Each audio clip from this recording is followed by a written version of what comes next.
like you. Be strong to hold the powers of the sun.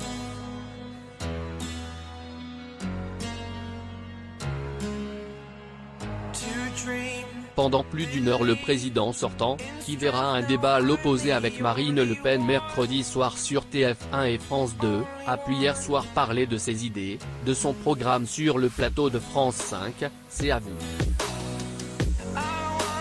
C'est en plein discours sur l'écologie qu'Emmanuel Macron s'est tout d'abord vu pressé par l'animatrice Anne-Elisabeth Lemoine de finir son discours. Il nous reste 50 secondes et de laisser le temps à une dernière question posée par le journaliste Mathieu Béliard de voir le jour sur les 5 plus gros financeurs de l'industrie pétrolière.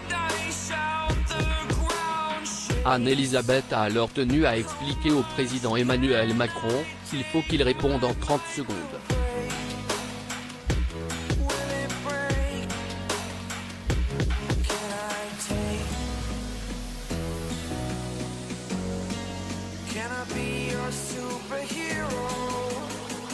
L'invité, qui a commencé à répondre à la question, s'est vu être interrompu par l'animatrice. N'obligez pas le service public à vous couper la parole, monsieur le président de la République, et de l'avertir pendant que le jingle s'est mis à retentir sur le plateau. C'est ce qui va se passer, la pub va partir et on va vous couper.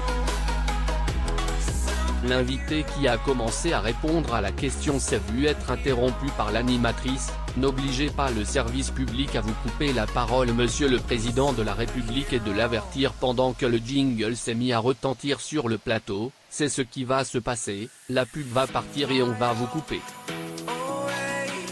À lire également: si Marine Le Pen est élue, ce sera la faute des Françaises et des Français, dit Emmanuel Macron. Vidéo: l'actuel candidat de la République En Marche lui a alors répondu avec humour: c'est une honte.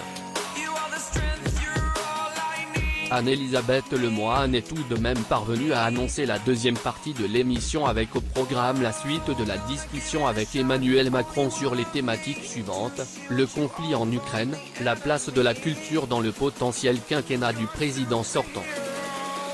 L'émission de ce lundi 18 avril a enregistré le plus fort taux d'audience de la saison, avec un chiffre à 1,54 million de téléspectateurs. Malheureusement.